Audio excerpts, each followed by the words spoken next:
My name is Michael. I met my wife, Amanda, through a friend. She was friendly and outgoing, and we connected right away when we first met. After going out for meals a few times, I started to develop feelings for Amanda, and we began dating. After dating for about 2 years, we started thinking about marriage. We moved in together and got married the following year. We had a big wedding, thinking it was a once-in-a-lifetime event. Our friends put on some fun performances, making the ceremony unforgettable. Married life was pure happiness. We both worked, but Amanda's job often required her to stay late. Still, she usually got home before me and prepared dinner. "Michael, welcome home. Tonight's dinner is pork cutlet," she would say. Amanda knew I loved meat, so she made me dishes 3 times a week, keeping in mind a balanced diet. All of her homemade meals were delicious, and I felt really lucky to have her as my wife until things changed. Almost 3 years into our marriage, I noticed something was different with Amanda. She stopped cooking dinner and waiting for me, and she often went out after work, leaving me alone at home. Before, even when I came home late, there would be a homemade meal on the table, and now it was mostly Francine food or store-bought dishes, which made me feel a bit lonely. But Amanda was also busy with work, and I was caught up with my own job, making it hard for us to spend time together. I told myself she probably needed some time to herself while I was working late, and I realized I hadn't been considering her feelings enough. This went on for about 2 months, and I finally realized that something needed to change. Since work had slowed down, I took some paid leave and planned a trip to a hot spring with Amanda. When I got home, Amanda was lying on the sofa, reading a fashion magazine. She hadn't greeted me with a "welcome home" in a while. "Amanda, I took some time off work for the week after next. How about we go to a hot spring and relax together?" I suggested. Without looking up from her magazine, Amanda replied, "No, I don't feel like it." Her response caught me off guard. I had spent time researching different places to stay and nearby restaurants, planning to surprise her with a detailed travel plan. "Hey, I've been so busy lately that I haven't been able to give you much attention. I thought you might be feeling lonely, so I wanted us to go to the hot spring together and spend some quality time." I assumed Amanda wasn't happy with how things were between us, and I wanted to create time to rebuild our relationship, but her response stayed the same. "It's fine the way it is now. Even if you're not around, I have things to do. Don't worry about it," she said, still focused on her magazine. I couldn't understand why Amanda was acting this way, and I went to bed that night feeling heavy-hearted. I didn't sleep well, and the next morning, I left the house with an uncomfortable tension between us. At work, I couldn't concentrate, so during lunch, I decided to talk to a coworker. "Hey, can I talk to you for a minute? It's not exactly a fight, but something happened with my wife yesterday."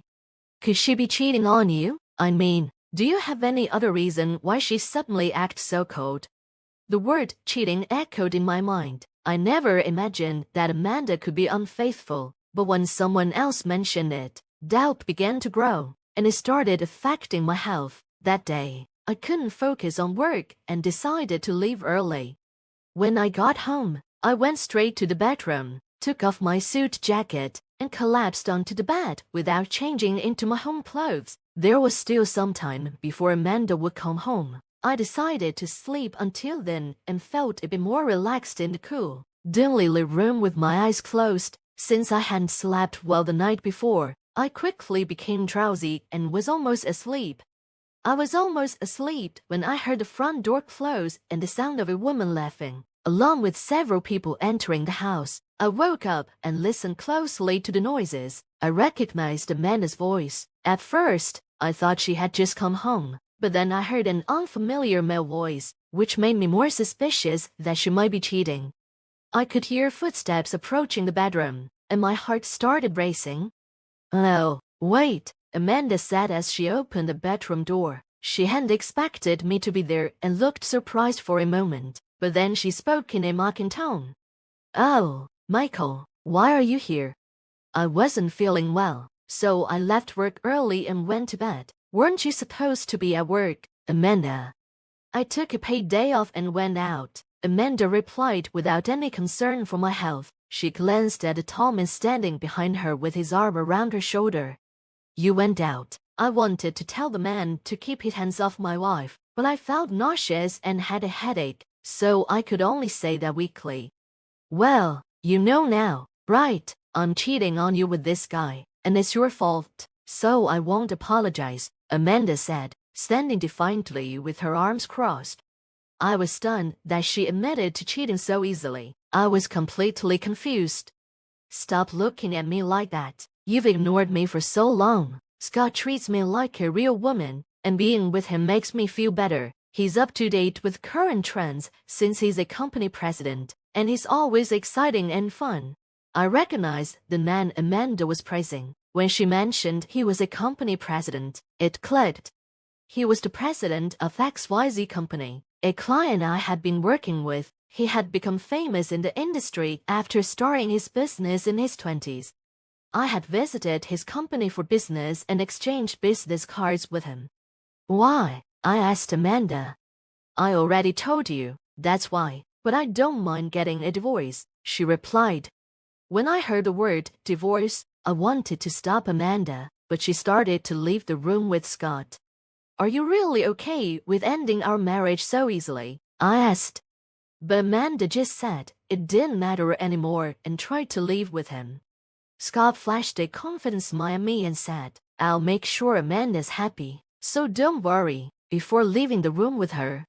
After that, I went through a divorce and received alimony. However, I became mentally unwell and had to take time off from work. The reason Amanda cheated was that I prioritized my job and didn't spend enough time with her. To fill the void, Amanda started going to bars alone, where she met Scott. Since Amanda was naturally friendly, it didn't take long for her to get close to him. During my time off, a colleague I had confided in about the cheating contacted me and informed me that Scott's company, which was a client of ours, had relocated its headquarters and withdrawn from New York. Knowing this, I felt to be relieved that even if I returned to work, I wouldn't have to deal with Scott's company anymore. Several years passed since those difficult days, and I eventually recovered mentally. By a stroke of luck, I met a wonderful woman and decided to remarry. I had changed jobs and moved to a rural area, which was more comfortable and surrounded by nature compared to the city. My new married life was going well, and I was living peacefully. However, I ended up getting involved in another situation.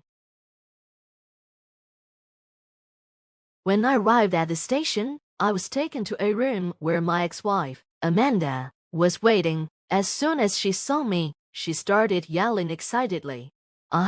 This guy, officers, this guy is a stalker. He's been following me around, it's so creepy. Stalker, what are you talking about? I replied, completely shocked. How shameless. There's a limit to how much you can harass someone after breaking up, Amanda continued. I couldn't understand what Amanda was saying, so I asked for an explanation. But Amanda just kept accusing me, and I couldn't figure out the main point of her story. Then a police officer brought in another man. It was Scott. Hey, I heard from Amanda that you've been quite persistent. It's been years since the divorce. Do you still have feelings for her? Scott said. I didn't want to hear this from the person who had caused the divorce, so I asked the police officers who brought Scott in to explain the situation. It turned out that Amanda had been stalked by someone for a long time, and she had reported me to the police because the stalker resembled me. The police investigated and discovered that I had recently moved to this town, so they brought me in for questioning. I understand the situation, but Amanda, I didn't even know you were living in this town, I explained.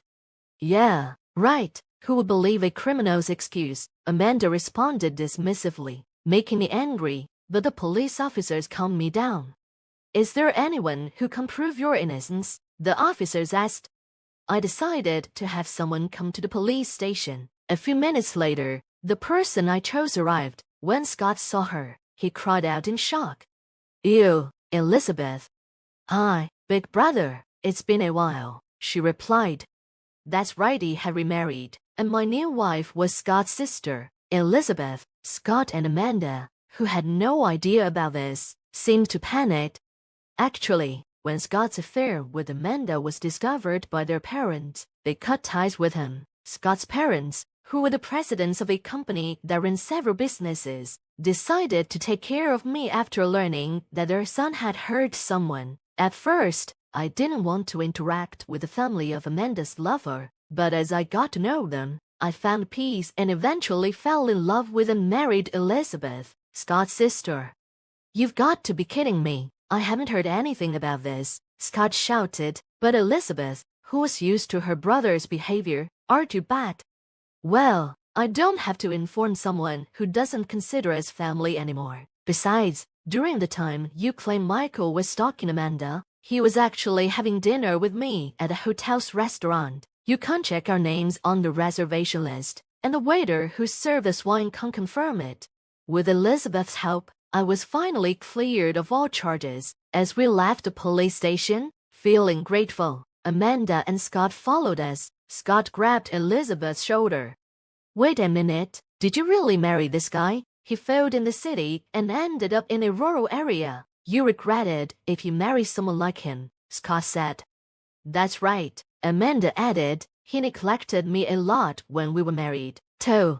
It seemed these two would do anything to ruin our happiness." But as Elizabeth shook off Scott's hand, a luxury car pulled up in front of the police station. As soon as Scott saw the person who got out of the car, he exclaimed, "Oh, Dad."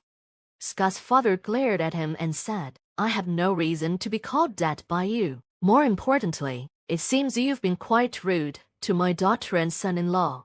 Scott tried to defend himself, saying, "Well, can be helped, can't it? Are you really okay with Elizabeth marrying this loser?" His father responded sharply, "What's with your attitude toward the heir to my company? If anyone's a loser, it's you. Your business only succeeded because of good luck, and you've been acting all high and mighty without even understanding proper management. You have no right to badmouth Michael." It turned out that I had moved to this town to train as the successor to my father-in-law's business, and I had changed jobs to work at one of the group companies here. Defeated, Scott dropped his shoulders, and Amanda desperately tried to talk to him. "Hey, what does this mean? You said you'd inherit the company. Scott's company is doing well, right, if we work hard to grow it."